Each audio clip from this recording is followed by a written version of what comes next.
الحمدللہ رب العالمین والصلاة والسلام علی سید الانبیاء والمرسلین وعلی آلہ واصحابہ وبارک وسلم اجمعین۔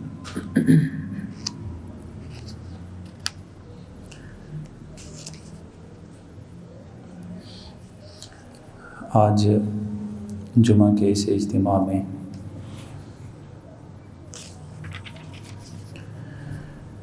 قرآن عزیز کی 30ویں سپارے کی صورت ہے سورہ زلزال۔ اس کا ترجمہ اور جو پیغام الہی ہمارے لیے ہے انشاءاللہ ہم وہ سمجھیں گے، اور جمعہ کے آخر میں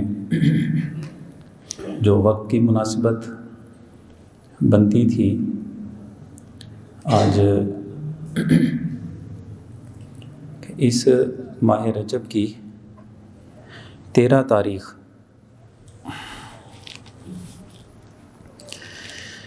حضرت سیدنا مولا المسلمین مولا کائنات حضرت امیر المومنین حضرت علی المرتضیٰ شیر خدا کرم اللہ وجہہ الکریم، ان کی ذات عالیہ کے حوالے سے بھی گفتگو بنتی تھی۔ تاہم ماہ رمضان میں چونکہ حضرت امیر المومنین کی شخصیت کا مستقل ہمارا ایک سالانہ پروگرام کا انعقاد ہوتا ہے، تو حصول برکت کے لیے انشاءاللہ آخر میں ان کی ذات عالیہ کے حوالے سے بھی ہم کچھ باتیں ضرور سمجھیں گے، سنیں گے انشاءاللہ۔ تو گفتگو کا جو آغاز ہم کر رہے ہیں وہ سورہ زلزال سے ہے۔ 99 نمبر سورت مبارکہ ہے، اور کچھ علماء کے نزدیک ہجرت مدینہ سے پہلے نازل ہوئی ہے، اس لحاظ سے اس سورت کو سورہ مکی کہا جاتا ہے، اور کچھ کے نزدیک یہ ہجرت مدینہ کے بعد نازل ہوئی ہے، اس لحاظ سے اس کو مدنی سورت بھی کہا جاتا ہے۔ اس میں جو مضامین بتائے گئے ہیں، آغاز میں بتایا کہ قیامت جب قائم ہوگی اور اس کائنات کا اس وقت حلیہ کیا ہوگا، کس طرح کی ہوگی، اور پھر یہ مضمون بیان کیا کہ انسان کے اعمال نامے جو اللہ کی بارگاہ میں پیش کیے جائیں گے، پھر ہر انسان کو اس کا جواب دہ ہونا ہے، اور آخر میں پھر انسان کو عمل کی اہمیت یاد دلائی گئی کہ عمل چاہے ذرہ برابر بھی کیوں نہ ہو، نیک ہو بھلے برا ہو، اسے فراموش نہیں کیا جائے گا، انسان کے سامنے لا کے اسے پیش کر دیا جائے گا۔ یہ چند ایک مرکزی مضامین ہیں، باقی دیکھتے ہیں کیا تعلیمات ہیں۔ ارشاد فرمایا بسم اللہ الرحمن الرحیم، اللہ تعالیٰ کے بابرکت نام سے شروع کرتے ہیں جو نہایت مہربان اور رحم فرمانے والا ہے۔ اذا زلزلت الارض زلزالہا، پوری روئے زمین کے بارے میں ارشاد فرمایا کہ اس میں زلزلہ پیدا کر کے اسے تھر تھرایا جائے گا، خوب ہلایا جائے گا، جس طرح کہ اس کا ہلانا یا اس میں زلزلہ پیدا کیا جانا متعین ہو چکا ہے۔ دو اصل میں ہولناکیاں ہیں قیامت کے مناظر میں۔ ایک ہولناکی اور زلزلے کی کیفیت وہ ہے جو انسانوں کے ہوتے ہوئے زلزلہ پیدا کر کے، اور ایک ہولناکی ہے جس کے ساتھ پوری کائنات کو اس زمین آسمان سورج چاند ستاروں یہ جتنا نظام نظر آتا ہے سب کو ختم کر دیا جائے گا۔ اور دوسرا جو قیامت کا منظر یا ہولناکی ہے، زلزلہ ہے، وہ ہے جب میدان معاشر قائم کرنے کے لیے دوبارہ ایک زلزلہ قائم کیا جائے گا۔ اس کو یوں بھی کہا جاتا ہے کہ حضرت اسرافیل علیہ السلام کو اللہ تعالیٰ 2 مرتبہ سور پھونکنے کا حکم ارشاد فرمائے گا۔ پہلا اس پورے نظام کو ختم کرنے کے لیے، جب وہ سور پھونکیں گے اور وہ اتنی شدت کی آواز اور اس میں اتنی بھیانک قسم کی آواز ہوگی کہ انسانوں کے کانوں کے پردے پھٹ جائیں گے، جسم ریزہ ریزہ ہو جائیں گے، اور جو کچھ بھی دنیا میں ہے سب کچھ صفایا ہو جائے گا۔ اللہ اکبر۔ اور پھر یہ کیا سمندر ہیں، کیا پہاڑ ہیں، سب کچھ یہ زمین کی سطح برابر کر دی جائے گی۔ سورۃ القاریہ میں ارشاد فرمایا القاریہ مل قاریہ وما ادراک مل قاریہ، جانتے ہو کہ دلوں کو دہلا دینے والی چیز کیا ہے؟ یوم یکون الناس کالفراش المبثوث، بارشیں ہوتی ہیں نا، بارشیں، اس کے بعد یہ حشرات نکل آتی ہیں زمین سے، وہ مچھر سے اور پتنگے سے۔ اگلے دن آپ جب دیکھتے ہیں تو وہ بکھرے پڑے ہوتے ہیں، ایک پر یہاں پہ پڑا ہے، دھڑ وہاں پہ پڑا ہے، جسم ریزہ ریزہ ہو جاتے ہیں۔ تو وہ اسرافیل جب پہلا سور پھونکیں گے تو انسانوں کی حالت ایسی ہوگی، بکھرے ہوئے پتنگے، سر کہاں پہ ہیں، بازو کہاں پہ ہیں، ریزہ ریزہ ہو جائیں گے۔ ایسا پہاڑوں کی حالت بھی ایسی ہے۔ وَتَكُونُ الْجِبَالُ كَالْعِهْنِ الْمَنْفُوشِ، دھنی ہوئی روئی ہوتی ہے نا، ہلکی سی پھونک ماریں تو وہ کس طرح اڑ کے جاتی ہے، پہاڑوں کی حالت ایسی ہوگی۔ اور سورہ رحمان میں کیا ارشاد فرمایا؟ کل من علیہا فان وَيَبْقَى وَجْهُ رَبِّكَ ذُو الْجَلَالِ وَالْإِكْرَامِ، صرف تیرے رب کی ذات موجود ہوگی، باقی ہر شے فانی ہے، سب فنا ہو جائے گی۔ اللہ جانتا ہے کہ اسرافیل بھی اس وقت فنا ہو جائیں گے، پوری کائنات کا نظام سارا ختم، کوئی سانس لینے والی چیز موجود نہیں ہوگی۔ اللہ جانتا ہے کہ اسرافیل بھی کتنا عرصہ پڑے رہیں گے، پوری کائنات اسی طرح رہے گی۔ پھر ان کو دوبارہ اٹھایا جائے گا اور ان سے کہا جائے گا دوبارہ سور پھونکیں، سور پھونکیں گے، زمین میں زلزلہ پیدا ہوگا۔ اس زلزلے کی بات یہ ہو رہی ہے یہاں پہ۔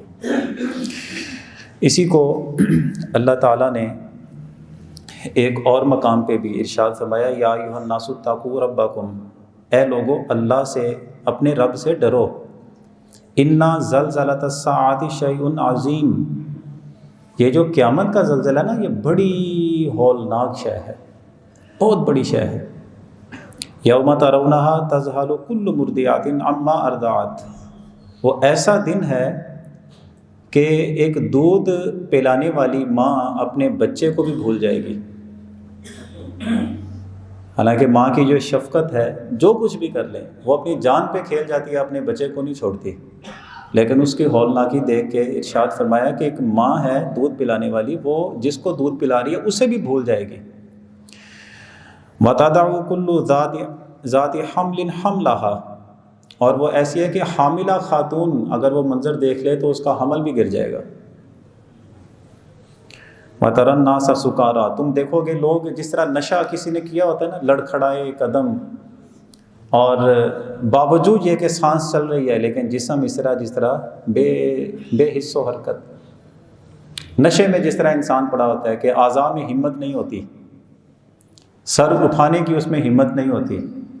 فرمایا کہ لوگوں کی حالت یہ ہوگی وما ہم بسکارا، حالانکہ وہ نشے کی حالت میں نہیں ہوں گے، لیکن جب وہ دیکھیں گے کہ یہ کیا ہو گیا، کائنات کیا ہو گیا، سورج کہاں گیا، آسمان کہاں ہے، یہ بڑی بڑی عمارتیں جو اپنے شہروں میں علاقوں میں دیکھا کرتے تھے وہ کہاں پہ، نہریں کہاں پہ ہیں، سب کچھ بدلا ہوگا۔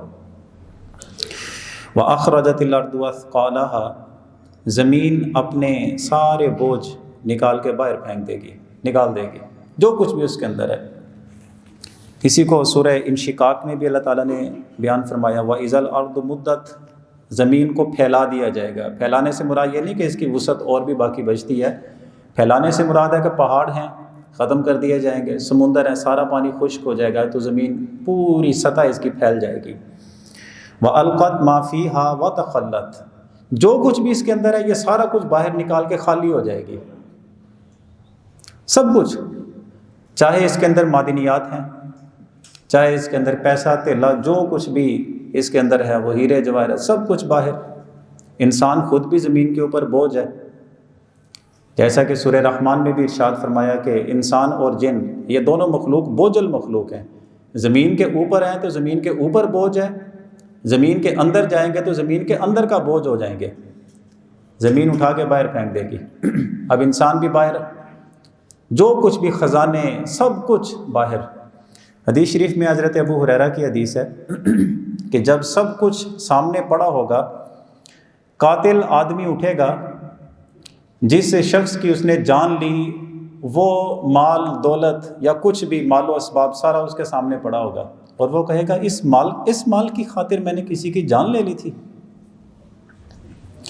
اگر کسی نے چوری کی ہوگی تو وہ چور کھڑا ہوگا اور اس کے سامنے وہ مال بھی پڑا ہوگا، اور وہ کہے گا اس مال کی خاطر میں نے چوری کر لی تھی، ہاتھ کٹوائے تھے۔ فرمایا کہ رشتہ داریاں توڑ دی مال کی وجہ سے، وہ بھی مال و اسباب سامنے پڑا ہوگا، اور وہ اپنے آپ سے سوال کر رہا ہوگا کہ اس کی خاطر میں نے رشتے توڑ دیے تھے۔ اور یہی انسان سے کہا جائے گا اٹھاؤ اس کو، جیسے وہ حدیث شریف میں ہے کہ ایک بالشت اگر کسی کی ناجائز جگہ پہ، کسی کی جگہ پہ ناجائز قبضہ کر کے ایک بالشت بھی اگر انسان نے حق مارا ہوگا، وہ ساتوں تہوں تک وہ زمین اکھاڑ کے تو اس کے گلے کا پھندا بنا کے اسے کہا جائے گا جاؤ، کیا کرنا چاہتے تھے اس کا۔ اب وہ انسان اس دن بہت حیرت میں پڑا ہوگا، اور وہ اپنے آپ سے یہی سوال کر رہا ہوگا کس دولت کی خاطر میں نے لوگوں کو دھوکے دیے، 3 مرلے کی خاطر میں نے کیسے بہنوں کو ان کے حق سے محروم رکھا، بیٹیوں کو محض اس لیے کہ یار یہ تو غیروں کی امانت ہے، یہ تو بیاہ کے دوسرے گھروں میں چلی جانی ہے، اس لیے زیادہ زیور تیلا بھی نہیں بندہ دیتے کہ یار ایک دوسرے گھر چلے جانا ہے، اور جو اپنے گھر چیز پلٹ کے آنی ہے وہاں پہ زیادہ شوق ہوتا ہے۔ کس کی خاطر؟ وہ سب کچھ انسان کے سامنے ہوگا، وہ کہے گا وَقَالَ الْإِنسَانُ مَا لَهَا، انسان کہے گا زمین کو کیا ہو گیا ہے، اس نے تو کچھ بھی باقی نہیں چھوڑا، سب کچھ لا کے میرے سامنے رکھ دیا۔ چاہے وہ انسان ہے، چاہے وہ شیطان، دوسرے کیا کہتے ہیں اس کو، جنات ہیں، پھر ان میں چاہے کوئی مسلمان ہے چاہے کوئی غیر مسلم ہے۔ غیر مسلم تو یہاں تک یہ کہیں گے یا لیتنی کنت ترابا، کاش کہ میں جس طرح مر گیا تھا نا، مٹی میں مل گیا تھا، کاش کہ میں اسی طرح مٹی میں مل جاتا اور میرا وجود ہی ختم ہو جاتا، آج میرا کیا بنے گا۔ پھر انسان جس وقت اس مٹی سے، زمین سے مخاطب ہو کر کہے گا کہ تمہیں کیا ہو گیا، کوئی چیز تم نے نہیں چھوڑی۔ اچھا، یہ جو فرمایا نا کہ زمین اپنے سارے بوجھ نکال دے گی، ان بوجھوں کے اندر انسان کے راز بھی ہیں، راز بھی ہیں انسان کے، کس کس جگہ پہ اس نے کیا کیا باتیں کی ہیں، کیا کیا اچھے یا برے عمل کیے ہیں، کس کس جگہ پہ قبضہ کیا، کس کس جگہ پہ سجدے کیے، کس جگہ پہ کون سا گناہ کیا، یہ سارے راز بھی باہر نکال دے گی۔ انسان جب اپنے نام اعمال دیکھے گا کوئی چیز بھی چھپی نہیں ہوگی۔ یومئذ تحدث اخبارها، زمین اس دن ساری خبریں بتائے گی، ساری خبریں، اس کے اوپر کیا ہوا، انصاف کہاں پہ ہوا، ظلم کہاں پہ ہوا، بند کمرے میں یا باہر بیٹھ کے کیا انسان نے کیا باتیں کی ہیں، اس کے دل کے حالات کیا تھے اور انسانوں کے سامنے کیا ظاہر کیا کرتا تھا، سب کچھ انسان کا جتنا کیا دھرا سب کچھ یہ زمین بیان کرے گی۔ بِأَنَّ رَبَّكَ أَوْحَىٰ لَهَا، زمین ایسے ہی نہیں، اس کے رب نے اس کو پابند کیا ہے کہ تو نے ہر راز محفوظ رکھنا ہے، اور میدان محشر میں جب انسان کا حساب کتاب ہوگا تو زمین سب کچھ بیان کرے گی۔ اگر ہم دیکھتے ہیں قرآن عزیز کو، اللہ تعالیٰ نے مختلف مقامات پہ انسان کی توجہ دلانے کے لیے آیتیں نازل فرمائی کہ تم کوئی بھی اچھا یا برا عمل کرتے ہو نا، اور تم یہ کہتے ہو کہ میں اگر کیمرے کی آنکھ سے چھپ چکا ہوں، یا میں تو اپنے بند کمرے میں ہوں، کنڈی لگائی ہوئی ہے اور کمبل میں منہ دیا ہوا ہے، یہاں پہ کون دیکھ رہا ہے، یا موبائل کے اوپر ہی میں جو کچھ بھی دیکھ لوں، کسی سے بات کر لوں، کسی کو کیا پتہ ہے؟ یاد رکھیے قرآن کا ارشاد فرماتا ہے ان السمع والبصر والفؤاد، یہ تمہاری سماعتیں، کان، تمہاری آنکھیں، تمہارے دل، کل اولئک کان عنہ مسئولا، تمام اعضاء کے بارے میں سوال ہوگا، تمام اعضاء کے بارے میں پوچھا جائے گا۔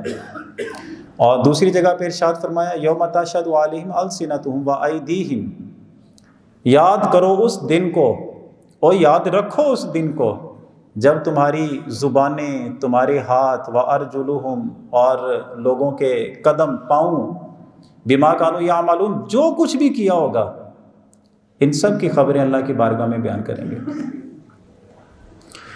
مطلب کیا ہوا کہ انسان اگر جتنا بھی چھپ جائے نا، چھپ جائے، کوئی نظر اسے نہیں دیکھ رہی، لیکن اپنی نظریں تو گواہ بن گئی ہیں نا، تم نے کیا دیکھا ہے۔ وہ فنگر ٹپس کے ذریعے سے جو ہم بات کر رہے ہیں، کوئی چیز سرچ کر رہے ہیں، اچھی ہے یا بری ہے، انگلیاں تو گواہ بن گئی نا۔ سورہ یاسین میں بھی ارشاد فرمایا کہ انسان اپنی زبان سے بڑے بڑے دعوے کرنے لگے گا، الیوم نختم علی افواہہم، منہ پہ مہر لگا دی جائے گی، اب یہ بول نہیں سکے گا۔ وتشہد ارجلہم، پاؤں بولیں گے، گواہی دیں گے، بما کانوا یکسبون، جو کچھ بھی انسان نے کیا۔ اسی طرح اسی آیت میں ایک لفظ میں چھوڑ گیا، وتکلمنا ایدیہم، انسان کے ہاتھ بولیں گے، ہاتھ یہ پورے بولیں گے، کیا کیا اس نے سرچ کیا، کیا دیکھا، سب کچھ انسان کا سامنے آ جائے گا۔ چھپا کس ہے؟ وہ میں نے ایک حکایت پڑھی، ایک صاحب کسی جھاڑی کے پیچھے چھپے، کسی گناہ میں ایک آدمی تھا، وہ مصروف تھا، واللہ عالم کے شراب پی رہا تھا، واللہ عالم کے کسی اور بدکاری میں مبتلا تھا۔ بزرگ گزرے تو اس نے دوڑ لگا دی، پکڑ لیا اس کو، کہاں جا رہے ہو، کہاں جا رہے ہو تم؟ آپ نے مجھے دیکھ لیا ہے۔ کہا کہ اگر یہی عمل کرتے ہوئے تیری ماں تجھے دیکھ لیتی تو تیری کیا حالت ہوتی؟ اس نے کہا میں شرم سے، حیا کے مارے میں ویسے ہی مر جاتا، میری جان نکل جاتی اگر میری ماں مجھے دیکھ لیتی۔ بزرگوں نے ارشاد فرمایا کہ تیری ماں اگر تجھے دیکھ لے پھر بھی پردہ ڈال دے گی نا۔ تیری ماں دیکھ لے، تمہیں اتنا حیا ہے، تمہیں کوئی حیا نہیں ہے کہ تیرا رب تجھے دیکھ رہا ہے، کچھ بھی شرم نہیں ہے، اس سے اوجل کیا شے ہے۔ میں نے آپ کے سامنے ایک دفعہ یہ بات عرض کی تھی، میں نے کشف المحجوب کی سب سے پہلی مرتبہ جب میں نے کشف المحجوب شریف کھولی تھی تو میرے سامنے یہ حکایت آئی تھی، اللہ اکبر، کہ حضرت یوسف علیہ السلام نے جس وقت حضرت زلیخا سے کہا تھا نکاح کے بعد کہ تیرے میں نے وہ کیفیات بھی دیکھی ہوئی ہیں، زمانہ گواہ ہے اس پہ، تجھے تو یہ بھی احساس نہیں رہا تھا، کوئی تمہیں اس چیز کی غیرت نہیں رہی تھی کہ تیرا مقام مرتبہ کیا ہے، لیکن صرف تیرے دل میں ایک چاہت تھی، ایک خواہش تھی۔ آج جب اللہ نے ایک جائز طریقے سے نکاح کے ذریعے سے ہمیں ایک رشتے میں پرو دیا ہے، تو اب کیا ہے کہ تیری وہ والی ساری باتیں رہ گئی ہیں۔ تو انہوں نے آگے جواب دیا کہ میں نے اپنی زندگی میں 2 قسم کے عقائد پائے ہیں، ایک عقیدہ وہ تھا جس کی بات آپ کر رہے ہیں، اس وقت میں جس معبود کو مانگتی تھی، میرا اس معبود کے بارے میں نظریہ اور عقیدہ یہ تھا کہ اس کے اوپر اگر پردہ ڈال دیا جائے تو اس کے پیچھے کیا ہے اسے کچھ خبر نہیں ہوگی، اس لیے جب اس وقت برائی کا ارادہ ہوا میں نے اس کے اوپر پردہ ڈال دیا تھا۔ لیکن اب جس معبود کی راہ آپ نے دکھائی ہے، مجھے بتائیں کہ کون سی جگہ ہے کائنات کی جہاں پہ وہ نہیں دیکھتا؟ کون سی اوجل جگہ ہے اس کے لیے؟ کیوں بندے کے وجود میں اللہ کا خوف طاری نہیں ہوتا؟ جھوٹی بات کر کے چیز بھیج دیتے ہیں، کیوں خوف طاری نہیں ہوتا؟ جھوٹی گواہی دینے کے لیے بڑی دلیری کے ساتھ چلے جاتے ہیں، کیوں اس وقت خوف نہیں ہوتا جب کسی کے حق پہ ڈاکہ مار رہے ہوتے ہیں، ناجائز قسم کی کوئی تعلقات ہے وہاں پہ انسان قدم اٹھا رہا ہوتا ہے، اپنی زبان استعمال کر رہا ہے، اپنی آنکھیں استعمال کر رہا ہے، اپنے کان استعمال کر رہا ہے، اس زمین کو گواہ بنا رہا ہے، اس کے اوپر کیا ہو رہا ہے؟ تو اس لیے فرمایا کہ جو کچھ بھی زمین کے اوپر کیا ہوگا، اچھا یا برا، سب باہر آ جائے گا۔ انسان حیرت زدہ ہوگا کہ زمین بھی بول رہی ہے، اور آج کے دور میں یہ سمجھنا کوئی مشکل بھی نہیں ہے۔ انسان یہ کہے کہ یار زمین کیسے بولے گی؟ او بھائی یہ پلاسٹک کی چیزیں ہیں، یہ پلاسٹک کی چیزیں آپ کے ہاتھوں میں ہیں. دنیا کے کسی بھی خطے میں بیٹھا ہوا آدمی جس لفظ کے ساتھ بولتا ہے بغیر کسی لفظ کے رد و بدل کے، آواز اونچی ہے نیچی ہے، آواز کا لہجہ کیا ہے، ہر چیز اس میں سیو ہو جاتی ہے. کیا آواز سن کر ہم اندازہ نہیں لگا سکتے کہ پائن میری آواز ہے کہ کسی اور دی ہے؟ یہ انسان کو اگر اتنی قدرت حاصل ہے، اللہ کی دی ہوئی قدرت سے، اس کی توفیق سے اتنی قدرت حاصل ہے، میموری کارڈ چھوٹا سا کیا کچھ نہیں محفوظ کر لیتا، تصویریں، ویڈیوز، آوازیں، کتنے رنگ ہیں، ایک ایک رنگ کو اس نے سنبھال لیا ہوتا ہے. جو اللہ کا نظام ہے وہ اتنا معمولی سا ہوگا. اور جب اسی آیت کے اوپر بد عقیدہ لوگوں نے اعتراضات بھی کیے کہ جب اللہ سب کچھ جانتا ہے کہ انسان اچھا عمل کر رہا ہے یا برا عمل کر رہا ہے، پھر زمین کو گواہ کیوں بنایا، کرامن کاتبین کیوں بٹھائے؟ وہ اس لیے کہ انسان کسی بات سے مکر نہ سکے. اپنی آواز سن کر وہ پہچان لے کہ یہ میری ہی آواز ہے. اپنی تحریریں، اپنے فیصلے، جو کچھ بھی زمین میں کیا ہوگا زمین سب کچھ بتائے گی. چلے میرے ذہن میں ایک حدیث شریف آ گئی مزید سمجھنے کے لیے کہ آدمی پل صراط سے گزرتے ہوئے نا، ایک آدمی بہت ڈر رہا ہوگا اور قدم نہیں اٹھا پا رہا ہوگا کہ بس قدم رکھا اور میں نیچے جا پڑوں گا اور نیچے دوزخ ہے. تو اتنے میں فرشتے اس کے سامنے مٹی لے کے، مٹی جیسے ایک کھدائی کر لیتے ہیں، کشتی کی طرح بنی ہوگی، سخت مٹی ہوگی، وہ اس کے سامنے پیش کی جائے گی اور اسے کہا جائے گا اس کے اوپر کھڑے ہو جاؤ. انسان اس کے اوپر کھڑا ہوگا تو بجلی کی رفتار کی طرح وہ مٹی کشتی نما بنی ہوئی انسان کو پل صراط سے گزار کے دوسری جانب لا کھڑا کرے گی. انسان دیکھے گا سامنے جنت کا دروازہ ہے. اب وہ آدمی کہے گا باری تعالیٰ یہ کیا ہو گیا میرے ساتھ، یہ کیا ہو گیا اس کو؟ اس سے کہا جائے گا یہ جس زمین کے اوپر تو نے ریاکاری کے بغیر صرف اللہ کو راضی کرنے کے لیے سجدہ کیا تھا، اس زمین نے تیرے حق میں گواہی دی، ہم نے اتنا ہی مسلح اٹھا کے تیرے سامنے رکھ دیا. تو زمین کی گواہی انسان کے حق میں قبول ہو گئی. اچھا، ہم لوگ حج یا عمرے کے لیے جاتے ہیں نا، بعض اوقات ہماری خواہش ہوتی ہے کہ ہم وہ غار ثور پہ جائیں یا غار حرا پہ جائیں، یا ہماری خواہش ہوتی ہے کہ ہم بدر جائیں، خندق جائیں. پھر ادھر جو حضور سید عالم صلی اللہ علیہ وسلم کی طرف منسوب جو مسجدیں بنی ہوتی ہیں یا جگہیں بنی ہوتی ہیں، وہاں پہ حسرت ہوتی ہے ہماری بھی جائیں جہاں کہ ہم بھی 2 سجدے ادا کر کے آئیں. جو اب آپ گئے ہیں تو وہ جانتے بھی ہیں وہاں پہ بڑے بڑے بورڈ لگے ہوئے ہیں، 6 زبانوں میں ترجمے کر کے بورڈ لگے ہوتے ہیں کہ یہ غیر مشروع عمل ہے، غیر مشروع عمل ہے. اور وہ غیر مشروع کی تشریح کرنے والا وہاں پہ کھڑا ہوتا ہے. ابو بکر گئے، عمر گئے، عثمان گئے، علی گئے، ابو حنیفہ گئے. اب ہمارے یہاں سے کیا وہ بندہ کہتا ہے یار غلطے مولوی صاحب صحیح کر دینے یار، کیڑا کون کیا سی.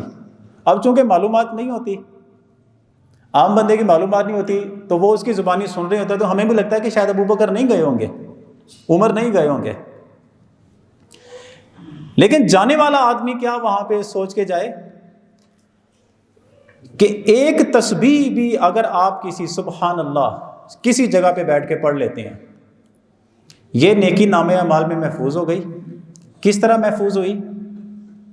کرامن کاتبین نے لکھ لی، زبان گواہ ہے، کان گواہ ہیں، وہ زمین کا حصہ بھی گواہ ہے اس بات پہ کہ اس جگہ پہ بیٹھ کے صرف ایک مرتبہ ہی اس بندے نے سبحان اللہ پڑھی تھی.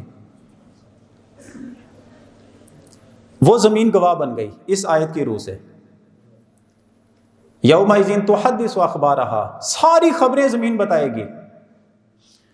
تو مسلمان کی یہ خواہش نہیں ہے کہ ایسی زمین، وہ جگہ، چاہے وہ غار حرا کی ہو، چاہے وہ جبل نور کی ہو، چاہے وہ خندق کی ہو، چاہے وہ احد کی ہو، یہ متعین کر کے ہاتھ کی انگلی کے ساتھ بندہ کہہ سکتا ہے کہ یہ وہ جگہ ہے جہاں پہ حضور نے عبادت کی ہے.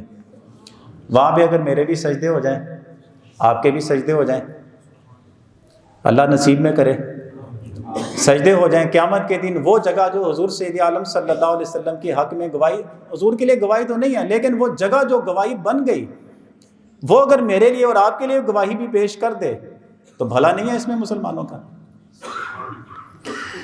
اسی لیے کہتے ہیں نا، آپ فرض پڑھ لیتے ہیں نا ایک جگہ پہ، اس کے بعد سنتیں ادا کرنی ہے، جگہ چھوڑ کے پیچھے چلے جائیں۔ اس جگہ وہ بھی گواہ بنا لیا فرضوں پہ، اس جگہ کو گواہ بنا لیا سنتوں پہ، بعد والی پھر سنتے ہیں، 2 قدم آگے پیچھے ہو جائیں، 2 قدم دائیں بائیں ہو جائیں، نفل کسی اور جگہ پہ پڑھیں۔ ایک ہی نماز پڑھ کے 4-5 مختلف جگہوں کو اپنے سجدوں پہ گواہ بنا کے، یا اللہ میری یہ ٹوٹی پھوٹی عبادت ہے، اپنی بارگاہ میں قبول کر لینا۔ اچھا، مضمون کے اگلے حصے کی طرف چلتے ہیں۔ ارشاد فرمایا کہ زمین میں جو کچھ بھی ہوگا، زمین ہر شے کی خبر دے گی، انسان نے اچھے عمل کیے یا برے عمل کیے۔ اور آگے ارشاد فرمایا یومئذ یصدر الناس اشتاتا لیروا اعمالهم، انسان کو گروہوں کی شکل میں زمین سے نکال کے گروہوں کی شکل میں پھر وہ پیش کیا جائے گا تاکہ انہیں ان کے اعمال دکھائے جائیں۔ گروہ کیسے بنائے جائیں گے، اس کا مضمون ایک اور مقام پہ ارشاد فرمایا یوم نأتی کل اناس بامامہم، دنیا میں فالو کس کو کرتے تھے، پیروی کس کی کرتے تھے؟ محض حجامت کروانے کے لیے تصویریں دیکھتے تھے، کن کی نظر آتی تھی؟ لباس پسند کرنے کے لیے کس کی پکچر تمہارے سامنے ہوتی تھی؟ شادی بیاہ کی تمہاری رسومات ہیں، کس کو دیکھ کر تم سارے پروگرام مینج کیا کرتے تھے؟ اسی طرح اور زندگی میں فیصلے بھی ہیں، خواہشیں بھی ہیں، کن لوگوں کو دیکھ کر، یعنی تمہیں کوئی بھی پوچھے کہ اے پائنا سکھیا کتوں ہے، اشارہ کس کی طرف کرتے تھے؟ مطلب تم نے اپنا پیشوا کس کو بنا کے رکھا ہوا تھا؟ وہ پیشوا میدان معاشر میں جس جگہ پہ ہوگا، اس کی اتباع کرنے والے، اس کے جتنے بھی فالوورز ہیں، سارے کے سارے اس کے ساتھ کھڑے کر دیے جائیں گے۔ اب یہ گروپ بن گیا، چلو اللہ کی بارگاہ میں۔ اس لیے دنیا میں ہمارے پیشوا کون ہونے چاہیے؟ حضرات انبیاء کرام ہونے چاہیے۔ ہمارے پیشوا کون ہوں؟ حضرات اہل بیت اطہار ہونے چاہیے رضوان اللہ علیہم اجمعین۔ ہمارے جو پیشوا ہیں، کوئی بھی چیز سیکھتے ہیں، عمل میں لاتے ہیں، تو ہمارے تو حضور کے صحابہ کرام ہونے چاہیے، اس امت کے صالحین ہونے چاہیے، تاکہ قیامت کے دن اگر ہمارے عمل کرنے میں اگر کہیں کمی کوتاہی ہو بھی گئی، لیکن فیصلے جو ہمارے ہوتے تھے وہ ان کو دیکھ کر ہوا کرتے تھے۔ ہم کوئی بھی 2-3 قسم کے ہمارے سامنے آپشنز ہوتے ہیں، ہم ایک کو ترجیح دیتے ہیں، تو ترجیح دینے میں ہم نے رویہ کس کا اپنایا، مزاج کس کا اپنایا، عادتیں کس کی اپنائی؟ حضرات صحابہ کرام، صالحین امت۔ بس عمل کرنے میں کمی ہو بھی گئی تو یہ کمی معاف ہو جائے گی، کیوں؟ قیامت کے دن صالح لوگوں کا ساتھ مل جانا ہی انسان کے لیے بڑی خیر کی بات ہوگی۔ اس لیے دنیا میں اپنی ترجیحات انسان درست رکھے۔ آخر میں ارشاد فرمایا فَمَن يَعْمَلْ مِثْقَالَ ذَرَّةٍ خَيْرًا يَرَهُ، ذرہ برابر بھی اگر کوئی نیکی کی ہوگی اسے انسان دیکھے گا۔ میں نے کیا کیا؟ آپ دیکھتے ہیں نا، محض جاتے ہوئے راستے میں آپ دیکھتے ہیں کوئی پتھر پڑا ہوتا ہے، کوئی شیشہ پڑا ہوتا ہے، بندہ چلتے چلتے اپنے پاؤں سے ٹھوکر مار کے سائڈ پہ کر دیتا ہے۔ اچھا، دل میں کیا ہوتا ہے؟ میں نے ایسا کیوں کیا ہے؟ بندہ یہ سوچتا ہے کہ یار کوئی بے دھیانی میں یہاں سے گزرتے ہوئے پاؤں رکھ لے اور اس کا پاؤں زخمی ہو جائے، کوئی موٹر سائیکل والا گزرتا ہے تو وہ کہیں سلپ نہ ہو جائے، میں نے اس کو سائڈ پہ کر دیا۔ دیکھنے میں کیا ہے، لیکن یہ جو اتنی سی انسان کی نیکی، یہ بھی ضائع نہیں کی جائے گی۔ اور کسی سے ملتے ہیں، سلام لیتے ہیں، تو آپ اسے اس طرح ملیں کہ دوسرا بندہ یہ سوچے کہ یار لگتا ہے ساڑی پہلے بھی ملاقات ہوئی ہے، یعنی مسکراتا چہرہ، خوش اخلاقی کے ساتھ۔ یہ محض خوش اخلاقی کے ساتھ ملنا کسی کو، یہ نیکی بھی انسان کی ضائع نہیں ہوگی۔ بعض اوقات ہوتا نہیں ہے کوئی آدمی جا رہا ہو، اوپر کو منہ اٹھایا ہوا ہے، آپ کہتے ہیں پائن دھیان کری، اس نے دھیان کیا اور وہ دھیان کر کے تو ٹھوکر لگنے سے یا کسی نقصان دہ چیز سے بچ گیا۔ محض یہ نیکی بھی انسان کی ضائع نہیں ہوگی۔ بندے کے پاس ایکسٹرا چیزیں پڑی ہوتی ہیں، ایکسٹرا چیزیں پڑی ہیں، کیا کرے ان کا؟ وہ چلیں اپنا سٹیٹس ایسا بنا ہوا ہے کہ یار اے چیز ان میں چنگی نہیں لگتی، وہ بھی کسی ضرورت مند کو دے دیں، یہ نیکی بھی انسان کی ضائع نہیں ہوگی۔